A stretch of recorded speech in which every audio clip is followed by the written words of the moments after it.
കേരളത്തിൽ വീണ്ടും താപനില ഉയരുന്നു. പാലക്കാട്, കൊല്ലം, തൃശൂർ, തിരുവനന്തപുരം, പത്തനംതിട്ട, ആലപ്പുഴ, കോട്ടയം, എറണാകുളം, മലപ്പുറം, കോഴിക്കോട്, കണ്ണൂർ, കാസർഗോഡ് ജില്ലകളിൽ താപനില ഉയരുമെന്ന കാലാവസ്ഥാ റിപ്പോർട്ട്. ഉയർന്ന താപനിലയും ഈർപ്പമുള്ള വായുവും കാരണം ഈ ജില്ലകളിലെ മലയോര മേഖലകളിലൊഴികെ ചൂടും ഈർപ്പമുള്ള കാലാവസ്ഥയ്ക്ക് സാധ്യത.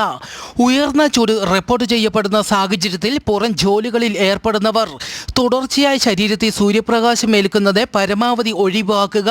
ദാഹമില്ലെങ്കിലും ധാരാളം ശുദ്ധജലം കുടിക്കുക. നിർജ്ജലീകരണം ഉണ്ടാക്കുന്ന മദ്യം, കാപ്പി, ചായ തുടങ്ങിയ പാനീയങ്ങൾ പകൽ സമയത്തെ ഒഴിവാക്കണമെന്നും അറിയിച്ചു. കണ്ണൂർ ജില്ലയിൽ മിന്നൽ ചുഴലിക്കാറ്റിൽ വ്യാപക നാശനഷ്ടം. കണ്ണൂരിലെ പന്നിന്നൂർ, ചമ്പാട്, മനേക്കര മേഖലയിൽ വീശിയ കാറ്റിൽ നിരവധി വീടുകൾക്ക് നാശനഷ്ടം. മരങ്ങൾ വീണ് വൈദ്യുതി ലൈനുകൾ തകർന്നു. നിരവധി കൃഷികൾ നശിച്ചു.